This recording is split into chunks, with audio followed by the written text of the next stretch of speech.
beaucoup d'émotions en réalité que j'écoute ces quelques mots préparés par une jeune femme que je ne connais pas. Je tiens à le dire. Une jeune femme qui, il y a quelques mois, s'est rapprochée de Mémoire et Partage, puisque haïtienne, arrivant d'Haïti, volontaire internationale au Rocher de Palmer, elle avait une claire conscience que venir à Bordeaux était un signe pour elle, mais aussi une charge et une obligation pour elle d'essayer d'aller vers ceux et celles qui entretiennent cette relation terrible, tragique, entre Haïti et Bordeaux.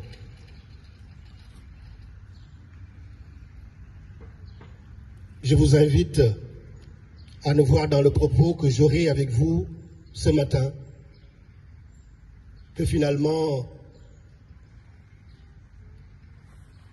la détresse peut-être d'un homme sénégalais par hasard, français par la force et haïtien de cœur.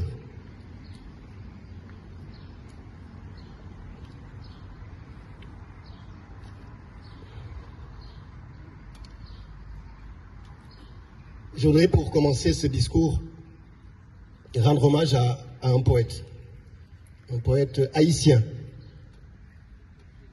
René Despestre, contemporain du mouvement de la négritude et pratiquement centenaire. Aujourd'hui où je vous parle, il vit encore. Autour d'un poème que je souhaite partager avec vous.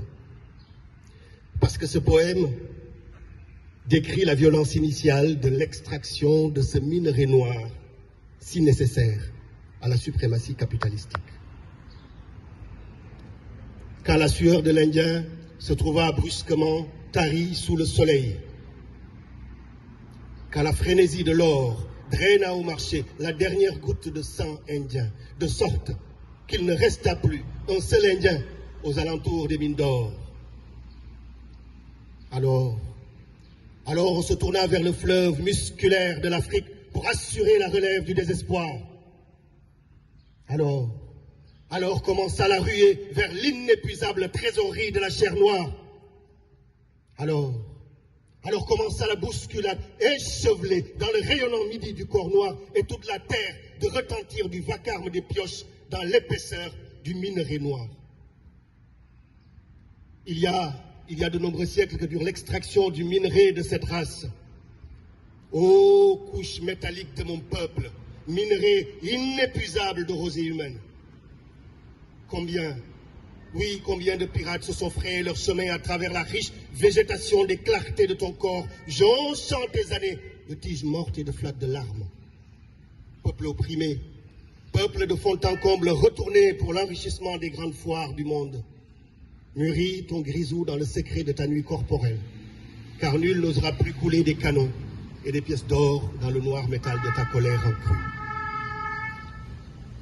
Chers amis, en cette année de bicentenaire de la rançon payée par Haïti à la France pour le prix de la liberté de la première république issue d'une révolte d'esclavisés et d'annonces présidentielles françaises, tant attendues que redoutées quant à leur efficacité, il urge de mettre des noms et des visages sur ces Français qui ont profité des indemnisations versées par Haïti entre 1825 et 1950.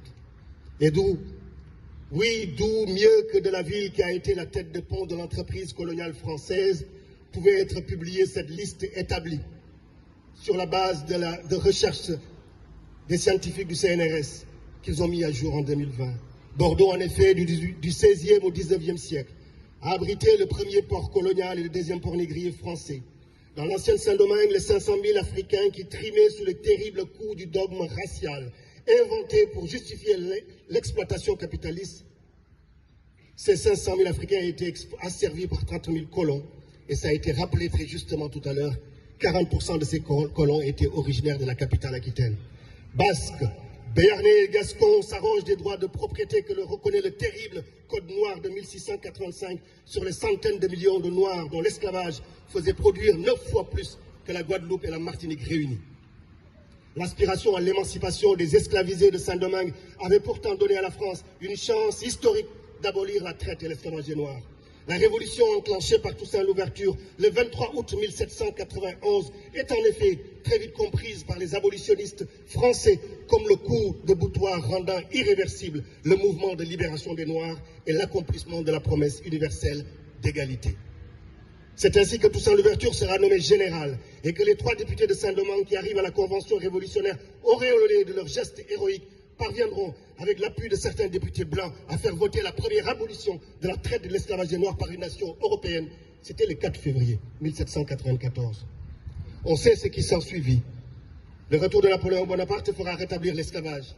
En Guadeloupe et en Saint-Domingue, on sait que les colons martiniquais passeront sous pavillon anglais pour ne pas voir l'esclavage aboli en Martinique. Et même si les troupes envoyées pour cette forfaiture impériale firent face à la résistance héroïque dans Louis d'Elgrès à Pointe-à-Pitre en 1802 et à la défaite cuisante, ça a été rappelé très justement par Gerda Cadostin, la défaite cuisante face aux forces de Jean-Jacques Dessalines à Port-au-Prince en novembre 1803, il restera la faillite morale, ineffaçable d'un État français, incapable de protéger les droits fondamentaux de ses citoyens d'ascendance africaine. Mais tout ceci n'est rien. Oui, tout ceci n'est rien face aux foudres vengeresses que les esclavagistes français déclencheront suite à la proclamation de la première République haïtienne. Cela a été rappelé. La première République issue d'une révolte d'esclavisés et la première République noire dans la modernité. Une dette, une double, une triple dette, fruit, c'est vrai, de la vengeance coloniale. La naissance d'Haïti le 1er janvier 1804, dans une géopolitique mondiale dominée par les régimes coloniaux et racistes, sera perçue comme un affront pour les puissances européennes esclavagistes. En 1802, et à la défaite cuisante, ça a été rappelé très justement par Gerda Cadostin, la défaite cuisante face aux forces de Jean-Jacques Dessalines à Port-au-Prince en novembre 1803, il restera la faillite morale, ineffaçable d'un État français, incapable de protéger les droits fondamentaux de ses citoyens d'ascendance africaine. Mais tout ceci n'est rien. Oui, tout ceci n'est rien face aux foudres vengeresses que les esclavagistes français déclencheront suite à la proclamation de la première République haïtienne. Cela a été rappelé. La première République issue d'une révolte d'esclavisés et la première République noire dans la modernité. Une dette, une double, une triple dette, fruit, c'est vrai, de la vengeance coloniale. La naissance d'Haïti le 1er janvier 1804, dans une géopolitique mondiale dominée par les régimes coloniaux et racistes, sera perçue comme un affront pour les puissances européennes esclavagistes.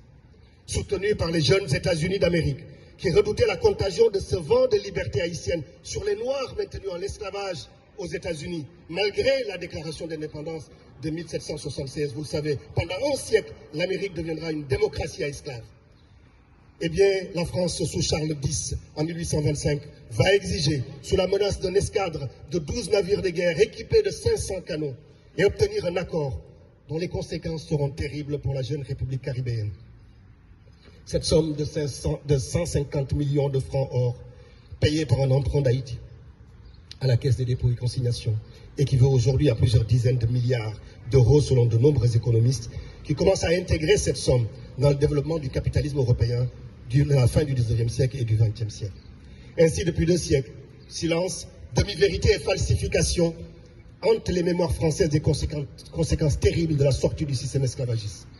Alors que le labeur et le sang des Noirs et de leurs descendants avaient déjà permis l'enrichissement colossal des milliers de colons qui ont mis sous coupe réglée la perle des Antilles, alors que les Haïtiens sortirent victorieux de la guerre que leur imposa Bonaparte, il aura fallu un cynisme sans nom pour que par un renversement unique dans l'histoire militaire, les vainqueurs soient contraints de payer les vaincus.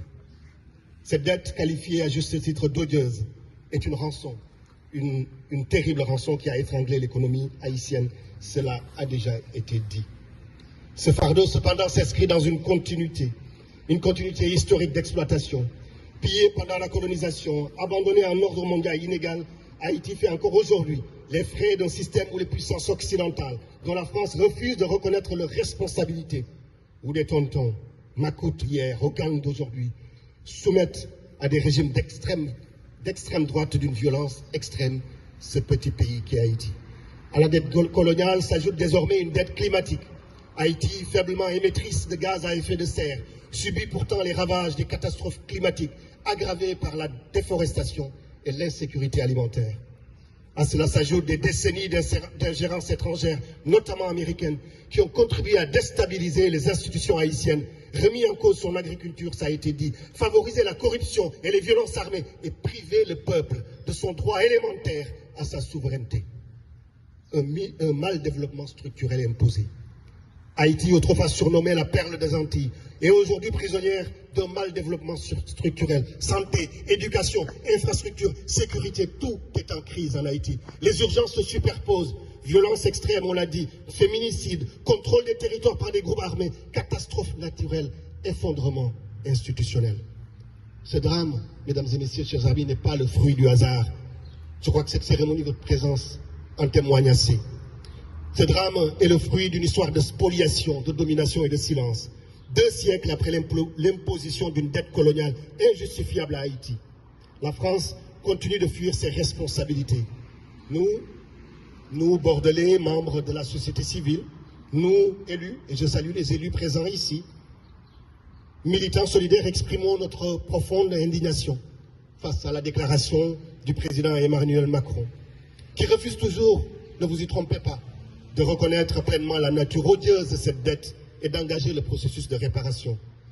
Nous, actrices et acteurs de la société civile, membres d'organisations de solidarité internationale et défenseurs de l'autodétermination des peuples, nous unissons nos voix, nous unissons nos présences, ici, pour rappeler une vérité longtemps occultée. Haïti est la victime d'une dette injuste, d'un mal développement structurel et d'une violence historique dont la France demeure comptable. Il aurait été temps que justice soit faite quand ce bicentenaire de la rançon d'Haïti, que la France reconnaisse officiellement la dette odieuse qu'elle a imposée à Haïti. Il aurait été temps